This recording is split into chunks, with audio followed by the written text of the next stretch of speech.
It's always like the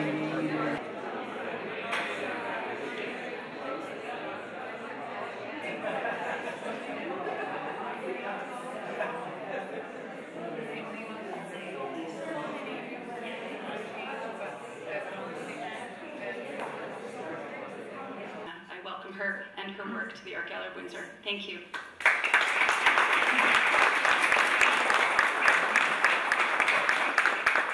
Thank you, Mandy, and thank you, all of you here tonight. You've just overwhelmed me with your presence and your support. It's been quite a journey over the last 2 years because the former curator of contemporary art, James Patten, got to know him a little bit, and he asked me 2 years ago to create what's called a site-specific installation for this room. And at the time, the room was white, and it was seemed 10 times bigger.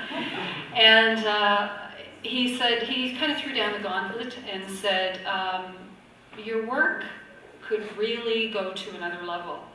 And what I want you to do is create a body of work for this show and really push yourself and see what you can do to clarify where you want your work to go in the future.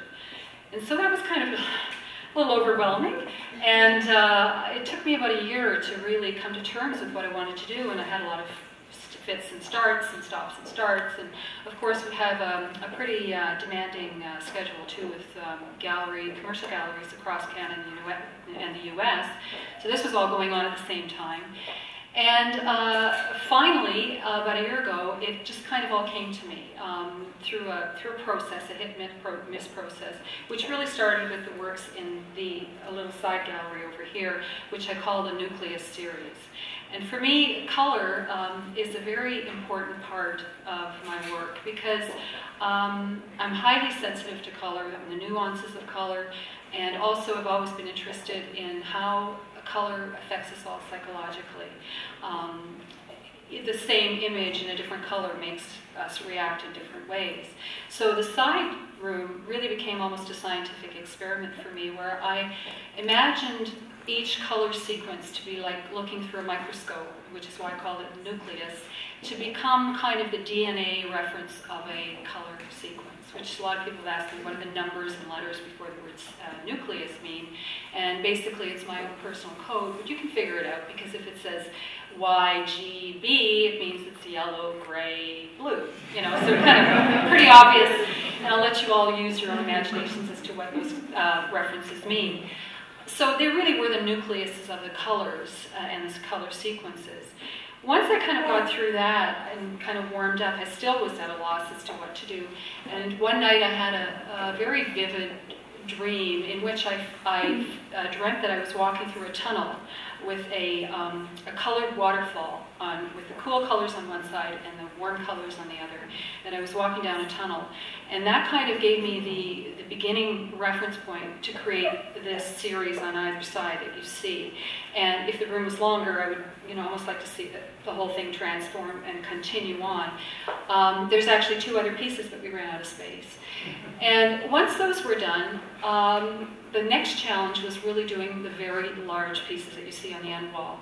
And working large for me was a little bit intimidating because I'd never worked larger than basically 6 feet by 4 feet without breaking up the panels into a really tight diptych or triptych.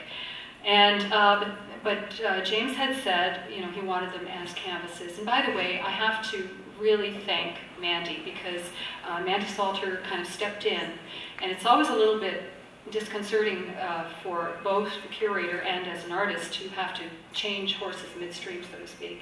And she was nothing but supportive and has been wonderful to work with. So I really am very thankful to Mandy for that. So getting back to these big paintings, I had no way of working with them because I usually tend to manipulate my canvases and rotate them around, and it's a very physical thing. It's not just painting. I had no way of manipulating them because they were just so big. So I was forced to work with them on the floor. And the minute I put my canvases on the floor, the energy just changed for me. And suddenly I felt earth and energy and colors rising up. And the paintings began to take on a life of their own. You know, authors would say that characters take on a life of their own. It's the same thing when you're painting sometimes. You have no way of really knowing where it's going, and you just have to trust that the process will take care of itself. And that process of finishing this body of work really only began about a year ago. So it was a year of thinking and a year of painting. And now that I see it all into place, I'm very pleased because you never know when you're in the studio working on white walls what it's going to look like in an environment. And I'm so gratified that, with the response, and that people really seem to feel the work. And I couldn't be more thankful and nor feel more blessed to have so many of you here, my friends, my collectors, people who don't know me who've come here, and all I can say is thank you from the bottom of my heart for being so supportive, because without you, I wouldn't be standing right here. I would have given up a long time ago. So thank you all.